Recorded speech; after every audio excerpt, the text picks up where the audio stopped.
ఈరోజు వాగ్దానంగా పరిశుద్ధ గ్రంథాలు తెరిచి సమూయేలు మొదటి గ్రంథము 25వ అధ్యాయము 6వ వచనాన్ని మనం చూస్తే, ఆ భాగ్యవంతునితో నీకును నీ ఇంటికిని నీకు కలిగిన అంతటికిని క్షేమమవును గాక.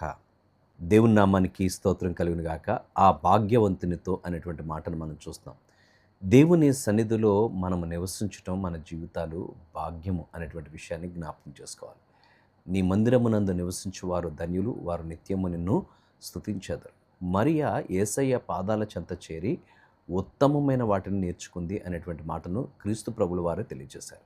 కనుక ఎవరైతే దేవుని మాటలు వింటుంటారో, ఎవరైతే దేవుని మాటలకు విధేయత చూపుతుంటారో వారు భాగ్యవంతులు. ఈ లోకంలో మనం భాగ్యవంతులు అనగా ధనవంతులైనటువంటి వారు అనేటువంటి విషయాన్ని మనం ఆలోచన చేస్తాం.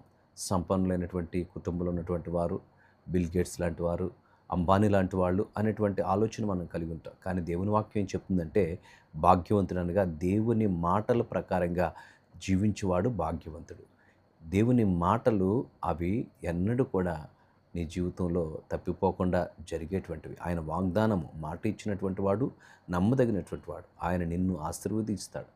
నీకును నీ ఇంటిని నీ కలిగిన సమస్తము పైన ఆయన కనికరము, ఆయన హస్తం ఉంటుంది. అందుకనే భక్తులైన యోబు అతనికి కలిగిన సమస్తము పైన అతని పైన దేవుని యొక్క కాపుదల భద్రత ఉన్నట్లుగా మనం చూస్తాం. యోబు భక్తిపరుడు, నీతిమంతుడు, దేవుని వాక్యాన్ని అనుసరించి నడుచుకున్నటువంటి వాడు, చెడుతనాన్ని అసహించుకున్నటువంటి వాడు.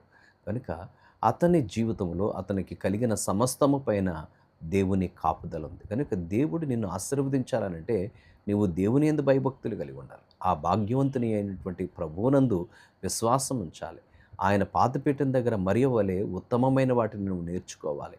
అప్పుడు నీ జీవితము భాగ్యవంతంగా చేయబడుతుంది, దీవెనకరంగా ఉంటుంది అనేటువంటి విషయాన్ని లేఖనము సెలవిస్తుంది. ఏదో వచ్చాను వెళ్ళాను అన్నట్లుగా నీవు జీవితం ఉంటే సరిపోదు. దేవుని మాటల ప్రకారంగా నువ్వు నడుచుకున్నప్పుడు, ఆయన వాక్యాన్ని నువ్వు విశ్వసించినప్పుడు దేవుని యొక్క వాగ్దానాలను అనుభవించగలుగుతావు. అట్టి కృప పరిశుద్ధాత్ముడు మనకు అనుగ్రహించునుగాక. తలలో ఉంచి ప్రార్థించుదాం. పరిశుద్ధుడా, నీకు వందనాలు. ఈ కొద్ది మాటలు మా వినికుల్లో దీవించి నీ కృపతో నింపమని.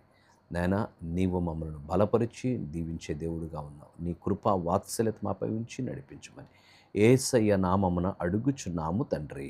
ఆమేన్.